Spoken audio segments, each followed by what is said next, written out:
Hey everybody, this is Everyday Commentary. We're down in the workshop. Just want to show you some of the stuff I've been working on.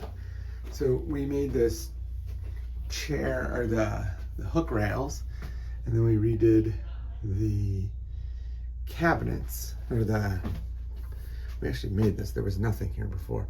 We moved the light from over here to up there, and then we put a sheet of plywood up, and we made these French cleat shelves.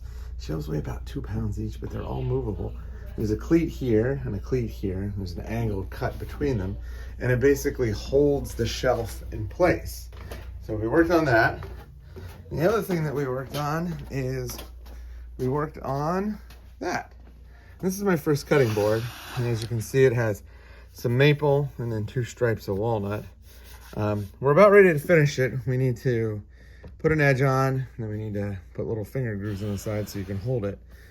Really nice little project. It was fun to do.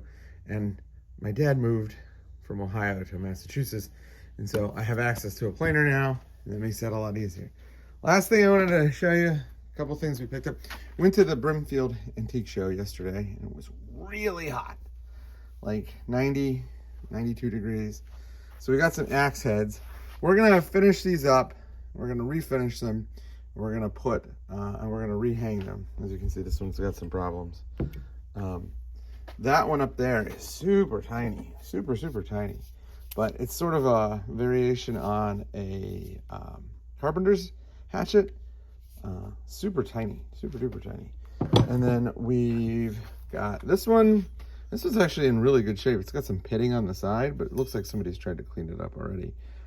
We'll make it look nice though. A little mushrooming on the back. This one has some mushrooming as well, and it is in rough shape, but it is huge. So we'll see how that one does. The last thing we picked up a Trementina machete, which is super duper cool. I've always wanted to have one, and now I have one. In case you don't know, this is like the machete that the people in Brazil use, largely because, as you can see, Trementina, made in Brazil. This thing is ready to go. Super thin, very forward heavy. I mean, very forward heavy. The balance point in this knife is probably like here, maybe. This is just so much weight on this really thin blade. And the handle, I don't think it's walnut, but it's something. It weighs almost nothing. And so this knife just wants to chop. I want to see how good, like, the most battle-tested chopper will do. It's sort of a bolo style machete. So we'll see. Take a look at that. But what I wanted to talk about today was the stuff that I was carrying. So today I'm carrying this setup. It is the 365 at the ready flipper. It's sort of a Barlow style flipper with the Teravantium blade material. Really good flipping action. This knife is made for Teravantium or Terrain 365 by Bestech. Just super great. Like this knife a lot. Easy to carry. This is the Raylight Mini Pineapple. This is a super tiny AAA light. It can tail stand. It's got a great clip. This one's super simple, but that stuff is kind of big. And so when you're tromping around a bunch of fields in the middle of central Massachusetts and it's 92 degrees out, I didn't want to have a full-size carry with me, but I also wanted to have some cutting capability just in case. And then I needed a flashlight in case I had to like look at something inside a box. So this is what I carried with me. This is the Spyderco Jester. This is the Knife Joker exclusive, so it has glow-in-the-dark scales and a 20 CV blade. I love this knife. Even though it is a tiny, non-full-size knife, you can get a really good grip on this knife. You can do a lot of cutting with this. As you can see, I did some cutting yesterday. It's a great little tool. And then I have on it, attached to it, the Lumentop Frog. This is a 10-180 flashlight, and it produces a ton of light. Really crazy how much light this thing can produce. It has mode memory and three-tier brightness. The low is pretty bright. It's not a moonlight low, but you know, you'll be forgiven when you're this size. Overall, having these together sort of gives me a little bit of extra grip. So, you know, I have a couple of these setups, and these are basically what I call my carry kits. where they're a tool or a light that doesn't have a pocket clip, or a tool or a multi-tool or a knife that doesn't have a pocket clip, coupled with a flashlight. And they all have sort of special purposes. Another one that I typically carry is this setup. This is the best of the micro multi-tools out there. It is no longer for sale. Leatherman discontinued it, which is going to be a theme. This is the Squirt PS4, Pliers Scissors 4, and the Rovivon A2. These guys just fit together perfectly. They are so tiny. So if I need something that's like a little bit more capable than this, but I don't want to carry a full-size multi-tool because they're heavy, I will drop this in the pocket. And again, they work really, really well together, and they don't leave like that. They don't footprint like a bigger knife, and they don't make you sweaty. So really great options, especially for hot summer times. When you're wearing shorts, you don't feel like you want to like trundle around with a bunch of crap in your pocket, but you still want something to help you get stuff done. So let's talk a little bit about another carry kit that I have, and it's this guy. This is the Sovereign SC01. It is, in my opinion, the best keychain light ever made.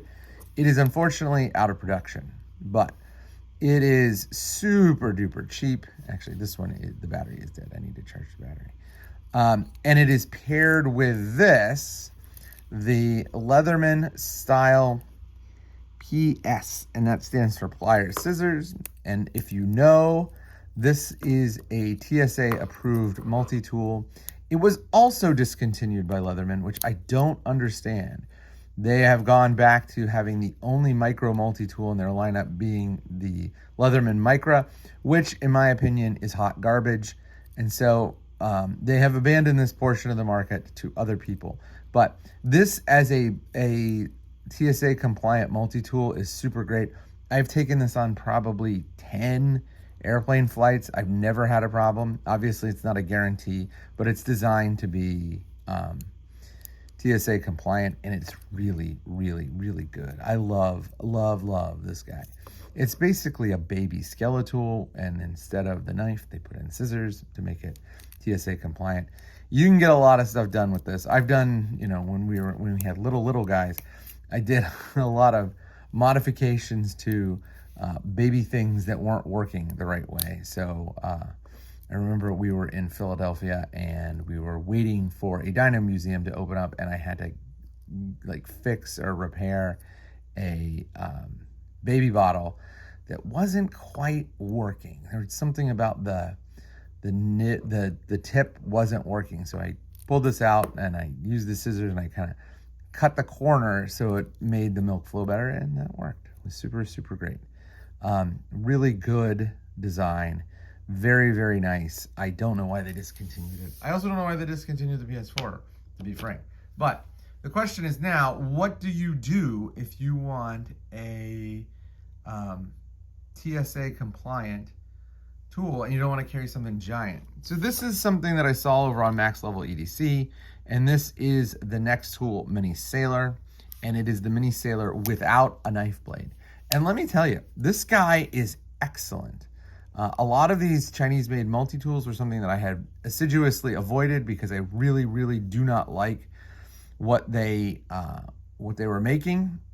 All too often, you know, like you're the tool guy in the family, somebody gives you like a multi-tool for Christmas, and it is just a total jalopy. Like the ones that have the pliers with a hammerhead, those things are just awful. But I found this guy on Max Level EDC, and I wanted to try it out. So I knew I was going on a flight to Ohio, and I took this multi-tool with me, and it made it through TSA in Boston, and then through TSA in Columbus, and there was no issue. Somebody did stop me and say what it was, and I explained to them that it was TSA compliant and it didn't have a knife blade. They took this out, and they saw that it did not, in fact, have a knife blade, and they were good to go. These are some wonky scissors compared to something like the Victorinox scissors, but they are actually quite comparable to the scissors on the Leatherman. I don't like these scissors better than the Victorinox, but these are pretty good. I mean, they'll get stuff done. The ones on the Style, as you can see, are really quite dainty. The ones on the Mini Sailor, they're a little chonky, but they will get stuff done too. A little bit bigger, and they work quite well. I've had the opportunity to cut stuff with these. I had my telephone charger. I switched cell phones, and I did not switch the charger in my charger kit, which I think I'll probably do a video on. And I had to have something to, I needed to scrape off a piece so that the stupid USB port would fit. And I did, and I used this, and it worked, and it was fine. The other thing that this thing has, obviously it has the pliers. This is a pliers-based multi-tool. It has the scissors, as I showed you. It has 2 drivers, and these are really tight. One more, and there's the other one. And then the one thing that I think it's interesting that it has that I have never used and I didn't think of as on a multi-tool, this is a SIM card ejector, but you could use it to poke through a lot of stuff. It's really, really thin and really small. It's kind of like a baby awl, maybe? I don't know. But it's a nice tool to have as a variation on the standard tool set. And this tool altogether, I think was like less than 20 bucks, or right at 20 bucks on Amazon. Really nice. I mean, a lot of the old Chinese multi-tools that you get, they'd have like jiggly handles, you know, you could do this and but this is really, really well done. The spring-loaded pliers are nice, and the tip of the pliers is really quite thin, so you can get in there and grab stuff. I really like this guy. I like this guy a lot. In fact, I think I'm gonna try and get the bladed version so that I can compare it to the PS4. It's a shame they're not making this. This thing is like the perfect little tiny multi-tool. I mean, spring-loaded. It's not quite as springy as the Nextool is, but man, this is such a great multi-tool. Such a great multi-tool. Everything is on the outside. Little tiny pen blade. It's really, really good. But alas, for some reason, Leatherman has decided they don't want to make this stuff anymore. And so they're leaving it to Chinese companies like Nextool to make it. And Nextool's doing a really good job. Really, really good job. So if you are in the need for a compact multi-tool to go on vacation, I would suggest looking no further than the Nextool Mini Sailor, and it's the one without the knife blade. So those are my carry kits. That's how I'm using them this summer, and I hope you have a good summer.